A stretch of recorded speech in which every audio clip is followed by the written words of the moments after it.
महानगरपालिका निवडणुकीमध्ये मराठी भाषा आणि मराठी माणूस हा मुद्दा लावून धरलेल्या मनसे आणि ठाकरेंच्या शिवसेनेने ठाण्यामधल्या घोडबंदर परिसरामध्ये इंग्रजी भाषेमध्ये बॅनर लावलाय।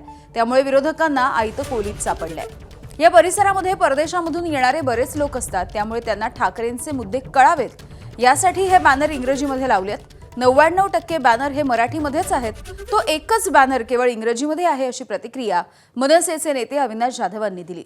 तर ठाकरेंना फक्त मतांसाठी मराठी आठवतात असा टोला भाजपचे आमदार निरंजन डावखरे आणि शिवसेनेचे खासदार नरेश म्हस्केंनी लगावलाय।